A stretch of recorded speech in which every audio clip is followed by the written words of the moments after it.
I'm not Yeah, sure who well, that. I Go have ahead. my view of that is that, I consider stress as essentially kind of the length of your to-do list, the demands sort of being placed upon you at any one time. Whereas anxiety is really thinking about bad things happening in the future.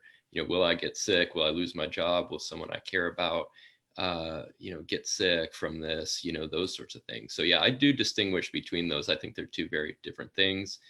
You can be, highly stressed and not anxious, and not very stressed but very anxious. So yeah, I think it's important to draw that distinction between those two things. So, Courtney, we are all dealing and reacting to this new reality in very different ways. And teenagers may be doing things that are really out of character, even for teenagers. Can people be stressed or anxiety? And we have to understand that about teenagers. They don't understand, they haven't been through this before. None of us has. But can people be stressed or filled with anxiety and not really understand what's happening to them? Yeah, absolutely. I think that's a pretty common theme among my clients. I do work with children, teens, and adults. And I think that goes across ages because it's a very confusing time. And the number one kind of word that comes up in pretty much every session I have is this is just so weird. And so people are kind of grappling with what emotion do I feel? Is it anxiety? Is it stress? Is it depression? Is it just feeling overwhelmed?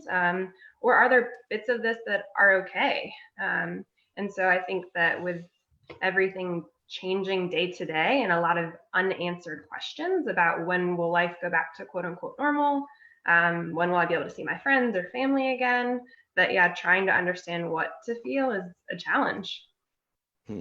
Uh, how unusual, Dr. Adams, is it for people to have emotional moments that are uncommon for them, but not to connect this to the pandemic? If you're an adult, you would have more, I would think, self-understanding, but maybe not. Yes, with this time being so unprecedented, at this moment, everything and anything goes. Emotions are coming from everywhere and every which way. And for me, my number one thing is to validate what they are experiencing because there is no right or wrong emotion during this time. It's so unprecedented. I like to highlight that. Whatever you're experiencing at this moment or any other moment, please allow yourself to experience it without judgment. So if you're seeing behavior in teenagers or your spouse for that matter, that uh, may be unusual for them, and because you just assume that it is because they are uh, trying to cope with the current situation. Courtney, what do you do about it? How do you help those people through that? Yeah, I think it's helping people understand why they're doing whatever the behavior is, especially when you're thinking, I know you mentioned teens or children, they don't always have the words for what they're feeling or unable to identify it. And even sometimes I think as adults, we're not able to stop and check in with what actually is happening from a thought perspective as well as an emotional perspective. We are prone to just kind of reaction, and we react in ways that have worked in the past. So whatever behavior probably was a form of coping that worked at some point in their life. So I think when we begin to shift to view behavior as serving a purpose, it becomes less stigmatizing, it becomes less angry, it becomes less of a punishment or a challenge, and it helps us to understand, okay, what's actually going on? So if we can help someone pause and say, well, why are you doing what you're doing? Can you begin to understand the feeling? Then we can really find ways to cope or to manage through this that are helpful. And like Dr. Adams said, it's really important to validate whatever emotions are coming up and whatever experience you're having, because that may be really different for every single person, but all of those feelings are important and valid. Mm-hmm.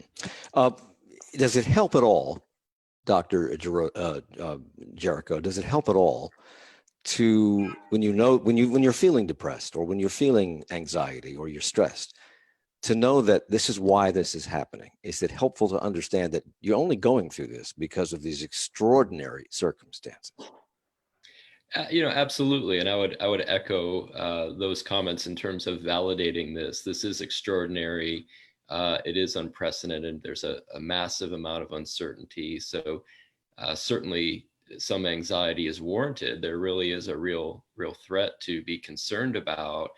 And also the things that typically keep our mood up,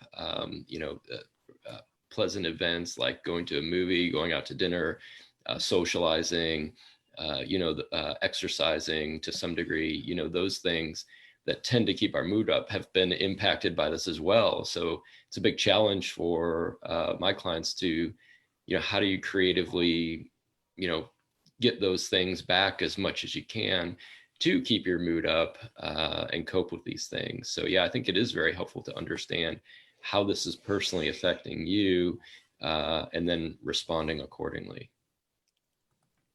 What signs do you look for? How do you recognize this in yourself, that you're experiencing stress, that you have depression, that you are going through a period of anxiety? What do you look for? How do you self-diagnose, Dr. Jericho? Yeah, that's a great question. These things can manifest themselves in lots of different ways. Typically with depression, we see lack of interest in doing things, a lack of pleasure, a down mood, irritability, lack of appetite, difficulty sleeping, those kind of things. And we see those with stress and anxiety as well. So those are some basic things to look out for. How is this affecting your mood? How do you feel physically? What's your energy level? What's your interest in things? How's your appetite? How's your sleep been? Those kind of things. I think when you see changes on some of those fronts, you start to wonder, is this affecting me in a more significant way than I would like? Harvard psychiatrist Ron Perlis says that this disease is going to create yet another and a different curve, not just the curve of tamping down the number of infections to keep hospitals open and free, but he's concerned that we're going to be dealing for years with the psychiatric fallout, which will, he says, be substantial, and we need to flatten that curve too. Dr. Adam, do you agree with that? I do, absolutely. And unfortunately, many people during this time aren't receiving the same level of services. I have gone virtual primarily, but I'm a hybrid because I understand that some clients are unable to see me virtually because of their home situation. I think many of us take for granted that we may have 5-bedroom homes and these spaces where we can go and safely converse with our clients. I have some people where that just doesn't work. So for them, I am still coming into the office, and I think that is helpful. But many people are unable to still receive the same level of care. If I think about young people in foster home or things to that nature, a lot of decisions have been stopped at this moment. They can't go back into their homes, or maybe they're stuck with an abuser. There are so many situations right now that aren't discussed, but once all of this is over, they will be revealed, and we will see that new curve that they're talking about that needs to be flattened. Let me get your take on that too, Dr. Jericho. Yeah, it's a great point. I would say there's a lot of uncertainty involved. I think Dr. Adams brings up some great points in terms of the curve of this fallout. We're still obviously in a very early stages of this. And so, I think it's quite possible that we could see, mental health fallout for years based on this. And I think we'll have to see how it goes. I'm sort of a fan of human resilience, so I'm optimistic that we'll adapt and adjust. But obviously there's challenges here that are unprecedented. So I think that it's quite possible that we could see a rise in those things over the next few years. Does it surprise you, Courtney, that we're talking about the fallout from this, psychologically speaking, lasting years? Does that surprise you? It surprises me. I only got 30 seconds, but does it? Well, maybe I have a little more than that. Does it surprise you? I wouldn't say it surprises me, but maybe that's just because this is the work that I'm doing. And I want to kind of echo some of the things that were mentioned. I think with domestic violence, that's a concern. With foster homes, with a lot of resources that have been shut down, it creates environments that may be very unsafe for people. So I think there will be residual fallout from that. I also Let me stop you there because we have to take a break. I'm sorry. We're coming right back at Charlotte Talks on WFAE.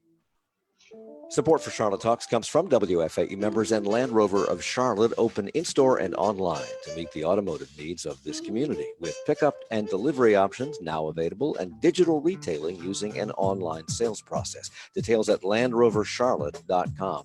And Novant Health, lifesavers, caregivers. Novant Health thanks all of the doctors and nurses and frontline workers doing their part alongside the community. Ways to show support at NovantHealth.org/show thanks. Tomorrow is Friday. That means at 9 o'clock right here, the local news roundup. COVID-19 cases rise. So does the level of impatience.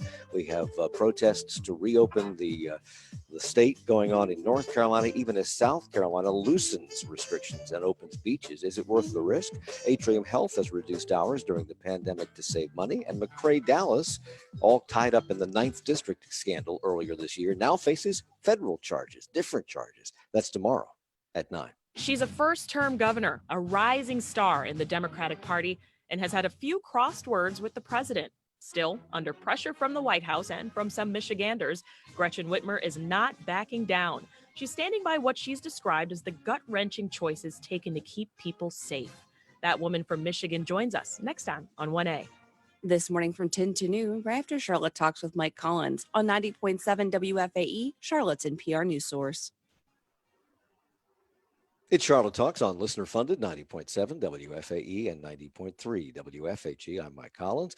We're talking about the psychological impact of being sequestered and of this virus, COVID-19 virus in general this morning. And we just talked about how the fallout from this, psychologically speaking, may go on for several years. It's yet another curve to be associated with the COVID-19 outbreak. And we're talking about all this with Dr. Chastity Adams, a licensed psychologist and author of Reclaiming Your Best Self, the 4 Disciplines of Mindful Acceptance. Dr. Kevin Jericho is also with us, another licensed psychologist, director of anxiety and OCD treatment of the Anxiety and OCD Treatment Center, and co-author of 10 Simple Solutions to Worry. And Courtney Diliberto, a licensed clinical social worker at University Psychological Associates. Dr. Robert Leahy, he's an attending psychologist at New York Presbyterian and the author of The Worry Cure, says the most important thing a person can do is to strike a balance between recognizing the potential threats that create stress and anxiety while avoiding unnecessary panic. That would seem easier said than done for some people. Dr. Jericho, how would you advise people to approach that suggestion? Yeah, that's a good suggestion by Dr. Leahy, and also a good question. I think probably, I'm very familiar with Dr. Leahy's work, and I think the challenges as anxiety therapists that we face is that there is a fair amount of legitimacy to this threat. So as he's pointing out that some anxiety is appropriate here, taking appropriate precautions, following health CDC guidelines, that sort of thing, is what he I think is alluding to there, is that this is something to take seriously, but to panic about it is probably not productive. And so to kind of strike that balance between taking this threat seriously, validating those concerns, taking appropriate steps to protect yourself and others, while also not thinking in overly catastrophic terms about it, I think would be the way to walk that line. Courtney, if somebody tells you to relax, you probably won't be able to relax. If you tell somebody to calm down, don't worry, the same thing is probably true. It just sets them up to be more anxiety filled than they were before. Experts say that what you should be doing is validating the feelings of people who are having difficulty, acknowledging what they're feeling. How does that help, and how do you validate those feelings? Yeah, that's a really good question. Because I think you're right. The reason if someone says, okay, calm down, relax, it's only going to escalate it because they feel like what I'm feeling is not allowed or is not okay. And so I think name it to tame it is kind of a simple way that I say a lot with my clients, is just being able to name what your emotion is, maybe visualize it, maybe connect to where you feel it in your body connect to whatever story is going through your mind. And just to tell yourself or to whoever is sitting in front of you that it's okay to feel what you're feeling. It's okay to have irrational thoughts or fear-based thoughts about the future. And you don't have to change that in the moment. So I think it's really important that we first acknowledge the emotion, let ourselves feel it in whatever way we need to. Maybe that's crying or journaling or expressing it in some capacity. And then we move on to a place where then we begin to let go of some of those fears and come back to the present moment. But I think a lot of us want to jump to step two, which is like, I just want to make myself feel better. And I want to make this person in front of me feel better. So I just want them to calm down, when really step one is the most important, of just accepting and acknowledging the emotions, because they're going to be there regardless of whether we acknowledge them or not. They're just going to come up in times when they're not ideal. So everybody handles this, I guess, in their own way. Some people are handling it better than others, and adults, one would hope, are dealing with this better than perhaps teenagers or children, but then maybe not, because it all falls on the shoulders of adults who are trying to adjust to new pressures and perhaps a lack of income and going through, well, I guess, the ringer right now. How is this, though, affecting children who are stuck at home, pre-teens who are having to go online and learn in a different way, who have been cut off from friends? Some are dealing with disappointment over canceled proms and canceled senior plays and canceled playoff games, and their graduations may or may not be held, probably won't be held, something they've been looking forward to for years. How, Dr. Adams, are they dealing with this? How can you get past all these disappointments? So some of the adolescents that I work with have actually been angry because this may be their senior year, or they had a particular trip or some other big event planned. And for adolescents, sometimes it's difficult for them to see beyond the moment. And so if we're able to see beyond the moment, we realize that we're making a sacrifice for the greater good. But if they're stuck in the moment, they are actually angry. So for those adolescents, we speak of creative ways to connect, creative ways to find community, and creative ways to still get their needs met, although that specific event was canceled. Mm.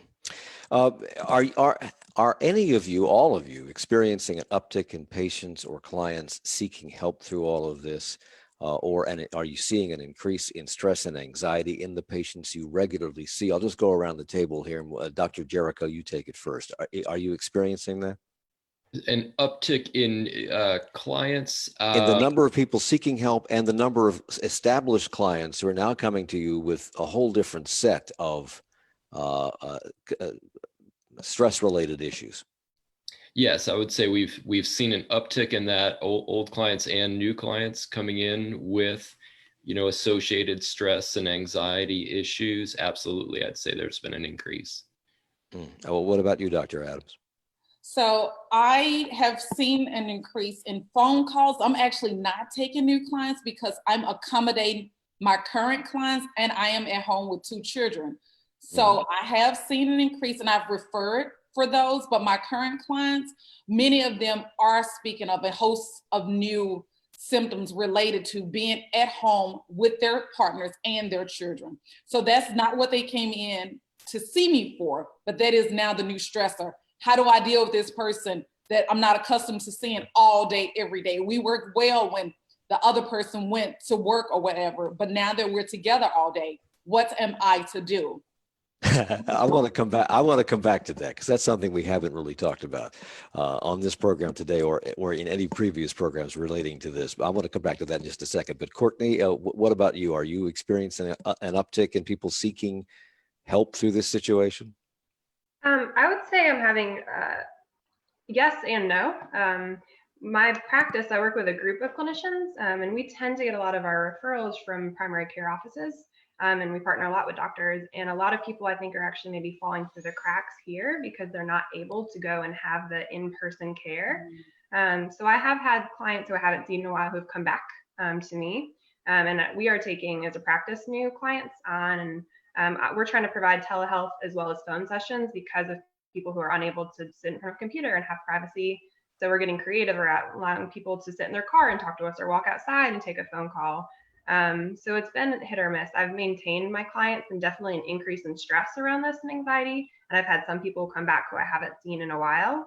But I also think across the board, because I work with 13 other clinicians, that some people have had people drop off because they're afraid of not being able to pay for sessions. They have this fear, even though we're all going to be flexible right now and we're going to work with people. I just don't think they know that. And maybe if they're not seeing their doctor, they're not getting connected to us.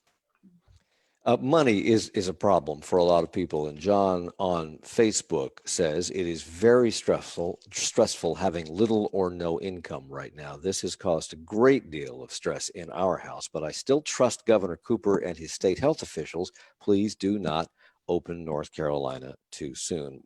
Talk about the impact that having no income, the worries that generates, Dr. Jericho, for people.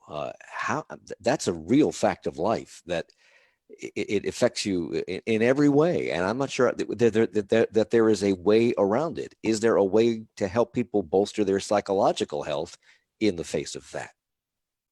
Well, you're 100% right. I mean, it really impacts everything. And as we said earlier, we're still early in this process. So, when your financial health is threatened, it really hits to your core, every aspect of life. We'd obviously focus on how can you cope with this most effectively, but it is a real problem, right? And so there's no going around that. You mentioned something a second ago, Dr. Adams, about being cooped up with the same people all day. A lot of spouses they work in different offices. They go to work, so they don't see their spouse all day. They come together at night for dinner and then spend the evening together, and off again they go in the morning. And the same is true for kids who go off to school. And now everybody is together all at the same time, all in the same house. And they can't go anywhere. They can't visit friends and get out of the house. Are there any tips to dealing with this highly unusual situation where it's just hard to get me time? I think mindfulness is more important than ever right now. I think this is a great time to consider some type of mindful regimen. And there are many apps out there to allow you to get in touch with the present moment at any given situation, regardless to what's going on around you. And in many situations, it is chaotic around them. So definitely consider developing a mindfulness regimen. And I have some free apps I can mention. Insight Timer, Headspace, Calm, Mindfulness. Those are 4 big ones out there that people can consider. Also, what was the first one? Because you broke up. I'm sorry. What was the first one?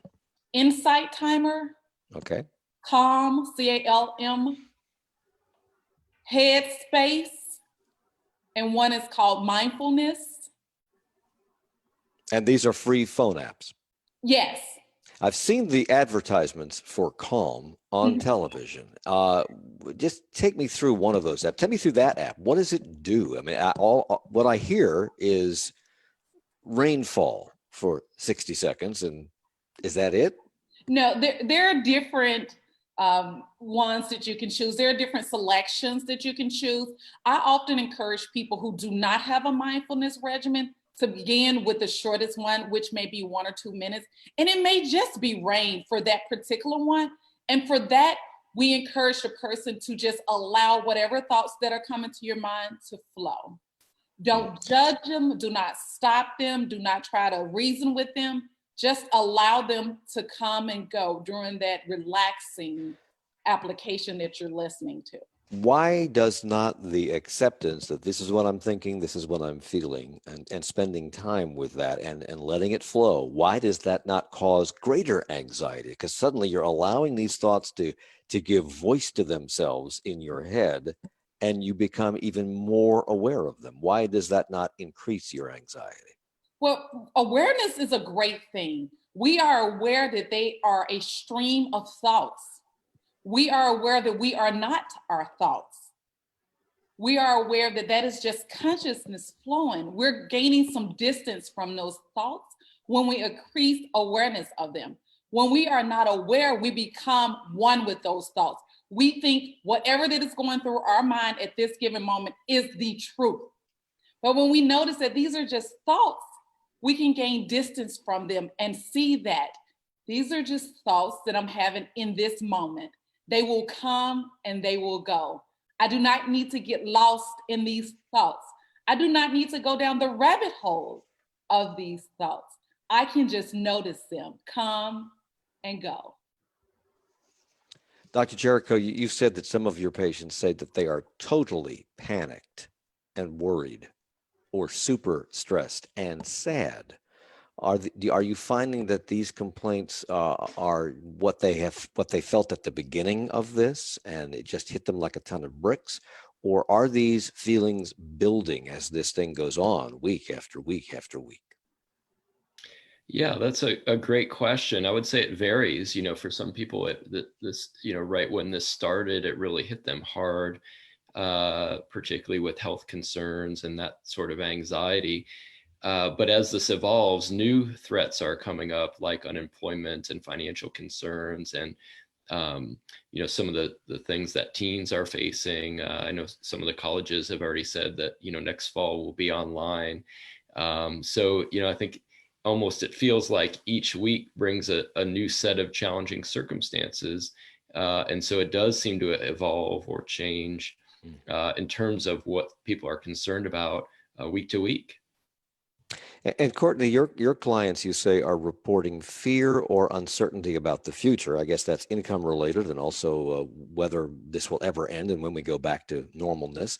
But they're also experiencing feelings of loneliness and guilt. Where does the guilt come from? So I think there's a level of empathy or just community that is being experienced because they're seeing things on the news, they're seeing things that are happening in other places. And if I'm not personally affected, then maybe I'm feeling guilty that, well, I'm actually okay right now and I want to do more, but I can't. So I think people are struggling with that because I have a lot of clients too who are saying part of this is okay for me. Like I'm financially secure and I'm stable in my career and I'm healthy right now. And so I think they're struggling with, I'm doing well, but other people aren't. And what do I do with those emotions? So that's a common theme that I can deal with, or if I'm not sick, but people I know are sick and dying. Because I think there's just a level of helplessness that tends to come up. And so trying to encourage people to take care of themselves and that it's okay to enjoy moments during this, because in everything in life, there's going to be good with the bad. And those things can coexist. They're not all or nothing. But I think there's times, yeah. Is this guilt a kind of survivor guilt? I think it's very similar to that. Absolutely. It's just among the current crisis. So how do you tell yourself that it's because you witness all this suffering around you, you can't get away from it in the news. You watch healthcare professionals struggling, you watch people dying left and right. People are without an income and they're suffering greatly because of that. Businesses are struggling as well. How, in the face of all that, if you're one of the fortunate people who are okay in every way, how do you tell yourself it's okay that I'm this way? Yeah. I was going to say, I tell my clients to just acknowledge that we're all doing the best we can right now. And that if you choose to sit in that guilt, it's not benefiting any of the healthcare workers in the front line. It's not benefiting anyone else. And if you are in a position and where you're fortunate that you can do more, there are ways that you can proactively kind of help by volunteering, by donating money, by making masks. A lot of people have kind of gotten creative, which I think is really a beautiful part of this.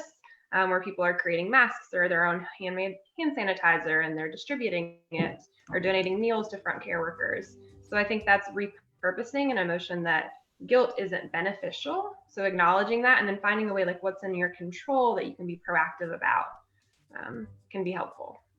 Courtney Diliberto is a licensed clinical social worker with University Psychological Associates. She joined us with Dr. Chastity Adams, a licensed psychologist, and Dr. Kevin Jericho, also a licensed psychologist, and we will continue our conversation about maintaining mental health and taking care of yourself mentally in this crisis. It's Charlotte Talks on WFAE. Support for Charlotte Talks comes from WFAE members and Atrium Health, offering online risk assessments with recommendations for care for all community members experiencing any COVID-19 symptoms. More at atriumhealth.org/coronavirus. And Mecklenburg County Recycling. Recycling bins are for recyclables only, no yard waste or trash. A full list of acceptable items is at wipeoutwaste.com. She's a first-term governor, a rising star in the Democratic Party, and has had a few crossed words with the president. Still under pressure from the White House and from some Michiganders, Gretchen Whitmer is not backing down. She's standing by what she's described as the gut-wrenching choices taken to keep people safe. A conversation with Michigan Governor Gretchen Whitmer coming up in 20 minutes at 10 o'clock on 1A. And we will continue our conversation about how to help you get through this and maintain your mental health during this COVID-19 sequestering and crisis in just a moment. Stay with us. It's your world. We help you explore it. The pandemic has a way of exposing problems that societies already face, and that is true in India. It's your community. We help you understand it. By testing in neighborhoods, Atrium and Novant hope to reach more African Americans, who account for half the coronavirus cases and deaths in Mecklenburg County. WFAE's Morning Edition is an essential way to start your day and stay connected to your world. Listen weekday mornings from 5 to 9 on 90.7 WFAE.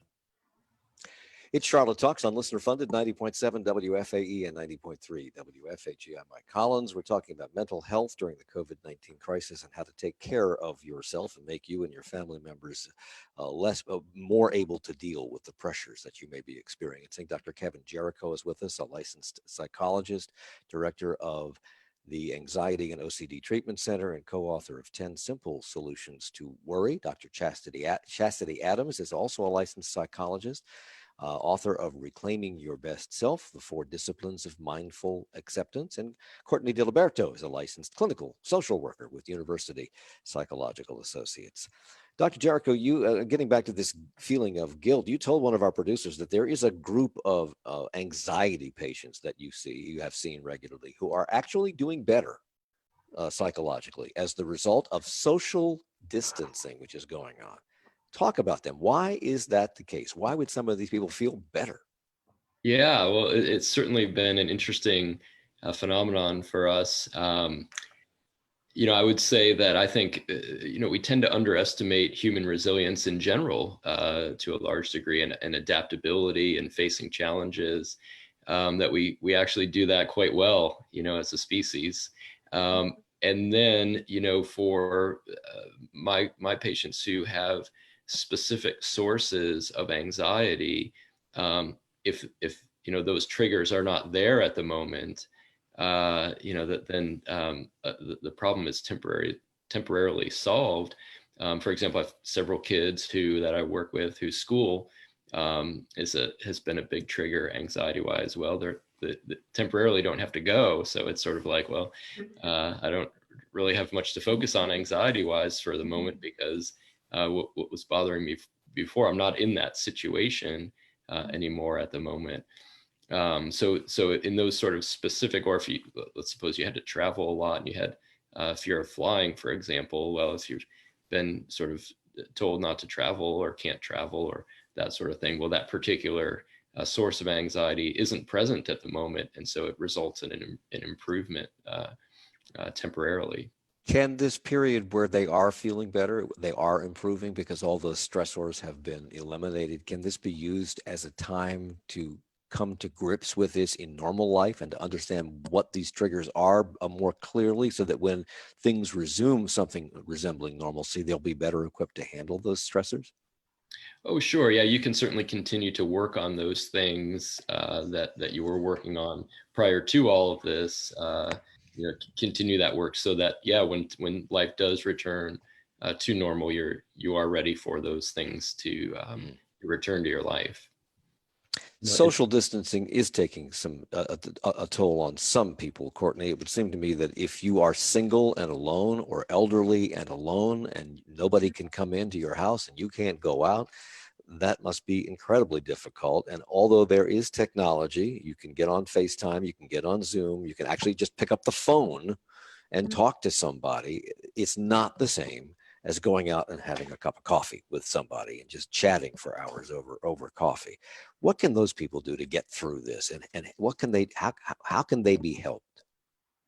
Yeah, that's a really great question that I think a lot of people are trying to solve.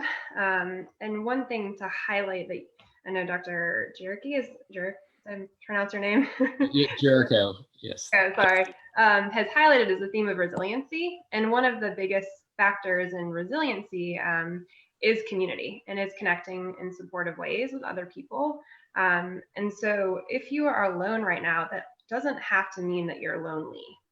And so getting creative, like you mentioned with FaceTime or the app House Party, I have a lot of clients who do that, where they can play games online with other people, or they do Zoom chats, and they'll cook dinner together and they'll eat it together over Zoom, or picking up the phone and calling someone. Writing letters is another way that kind of is antiquated, but you can pull back up, or finding ways even to connect to yourself in ways that you haven't before. So I think people have an opportunity to get creative and integrate play or crafting or building. And sometimes when we're doing those things, we're tapping into something internally that makes us feel connected to other people. Meditation is another way too, to connect internally, to connect to others, or even just getting outside. If you have a yard, or you have a patio, or you can go for a walk in your neighborhood, I think sometimes just seeing another human and saying hello, waving from a distance, those are ways that we can still connect that are different than before, but still kind of have that human interaction. Dr. Adams, any comfort in the fact that millions of people around the world are all going through this at the same time? It's cliched now because you see it on every television commercial that we're all in this together and we will get through this. But is there any real comfort in the fact that we are all going through this? I think we're not so. alone. I think so. We've talked about clients, but personally for me to know that I'm not alone, it is comforting. If we think about ourselves, all of us are being impacted in some way. And to know that we're not being personalized or singled out, it does bring me comfort to know that we're all in this together, because I see it everywhere and I feel it. I do feel that we're all in this together. When I see some of the things that people are doing, like making a mask, donating hand sanitizers, that is connecting me with people, even from afar, to know that we're doing these things together. Since you mentioned that you have kids in the house, I'm going to ask you this, Dr. Adams, because Susan on Facebook says our children are experiencing issues with digital learning, and that's causing us all stress. And I was going to ask about just because we're all living through this extraordinary time, and none of us really has experienced anything like this before. When these stresses are building up, like dealing with kids, helping them through their digital online learning experience, what's the value in just cutting people some slack? Just saying in these extraordinary times, it's okay to fail. Absolutely. There is a lot of value in that. And in this case, I give myself a lot of grace because my patience does run short. I'm dealing with IT issues with their Chromebook. I'm dealing with, they don't want their mommy to teach them. I've had to give myself some grace. I've also had to give myself some personal timeouts. And that's been very helpful because I have two, and I sit in between two Chromebooks at two different levels, 2nd grade and 4th grade. And it's quite the challenge. I give myself a personal timeout. I take breaths. I tell them what I'm doing. I said, I'm focusing on my breath right now because this is quite challenging. And I don't want to say anything mean. And that has been helpful for me personally, to walk away, take some breaths, and to make sure I rope in my partner, my husband. Math is not my forte, so I save and reserve math for him. I help with all the other subjects and I give math to him. So we figured out how to divide and conquer in a way that works for our family. I think all of you mentioned that we should be ready to forgive and have empathy for others in this extraordinary time. But one of the things I think you also all mentioned, and I'm going to ask you about this, Dr. Jericho, is the importance of establishing some routine, because our ordinary routines have evaporated.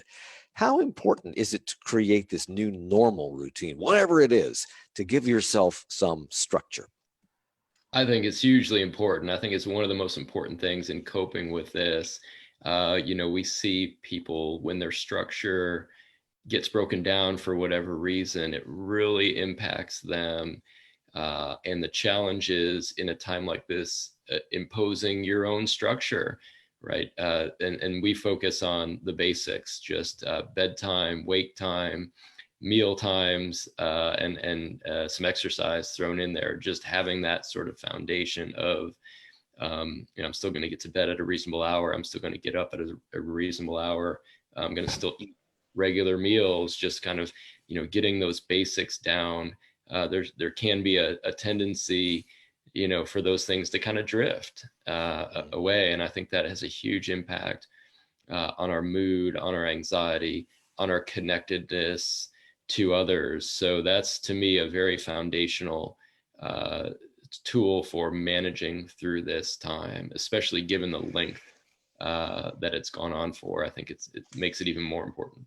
Some people, Courtney, it seems to me, are experiencing grief. They're experiencing grief because their loved ones have died. And I want to talk about that in a minute, but they're also experiencing grief for the loss of their lives as they knew it, and loss of future prospects in some cases. Maybe there were projects on the horizon that were going to be exciting for them and lucrative for them, and suddenly they're gone.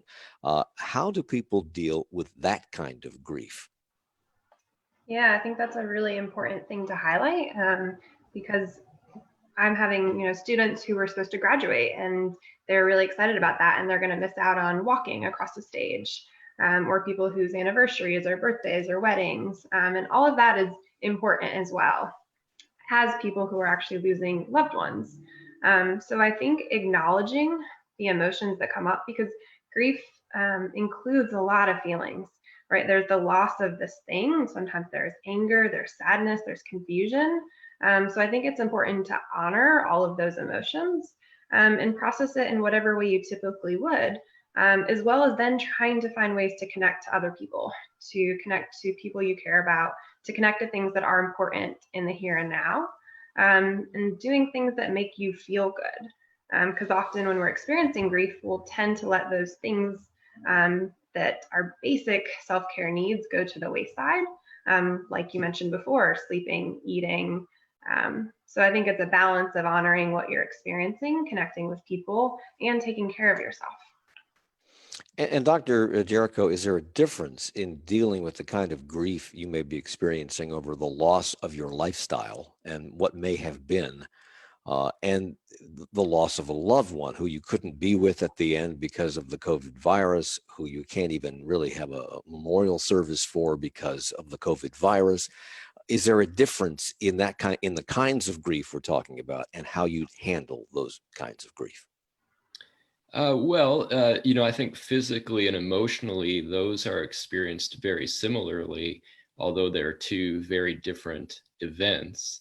So I think they can be approached in a similar fashion. That grief is essentially the loss of someone or something that you really cared about and that had a positive impact, on your life. And so I think we can think of those, even though one's, the loss of a person and the other is maybe the loss of something else. I think we can think of those in similar terms. Mm-hmm.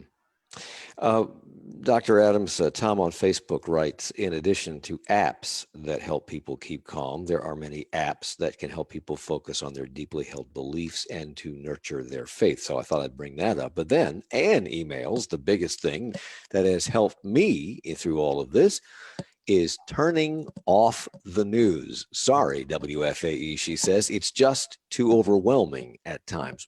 Talk about the role media may be playing in increasing people's anxiety and how to handle that, because we want to stay informed. We need to know things in this crisis, but is there a balancing point? How do you find the balancing point? Absolutely.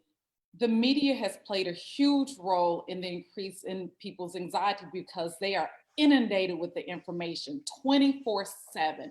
As soon as you turn on your computer, CNN, media, COVID-19.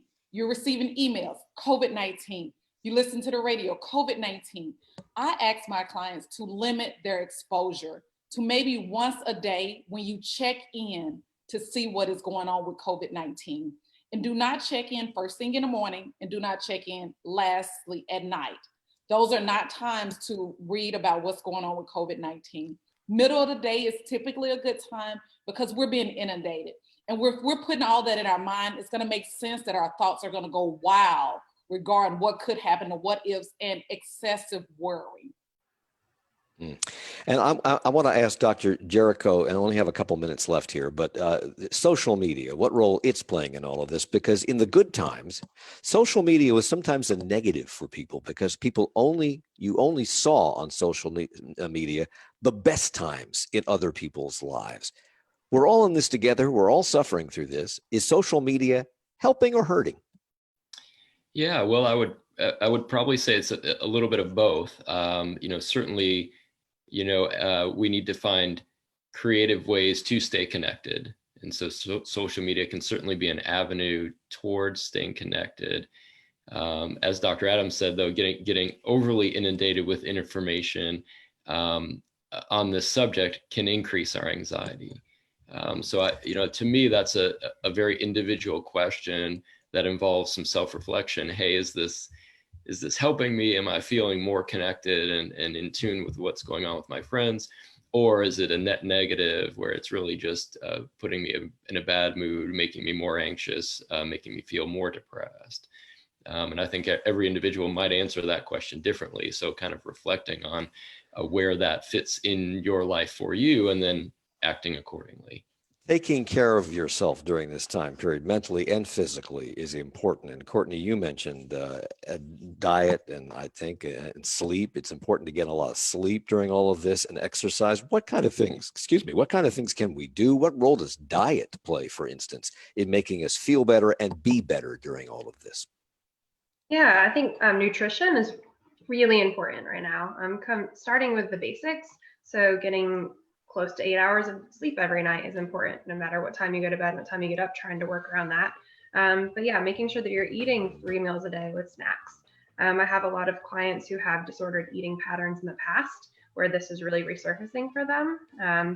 Or kids and people who are home all day now, who lose the structure of, oh, well, this is lunchtime, this is breakfast. And nutrition plays a really big, vital role in our physical and emotional well-being. And let me stop you there, because we're out of time. Courtney Diliberto with University Psychological Associates, Dr. Chastity Adams, licensed psychologist in private practice, and Dr. Kevin Jericho, licensed psychologist and director of the Anxiety and OCD Treatment Center. Thank you all for the hour, and please stay safe. Charlotte Talks with Mike Collins is a production of 90.7 WFAE. Support for Charlotte Talks comes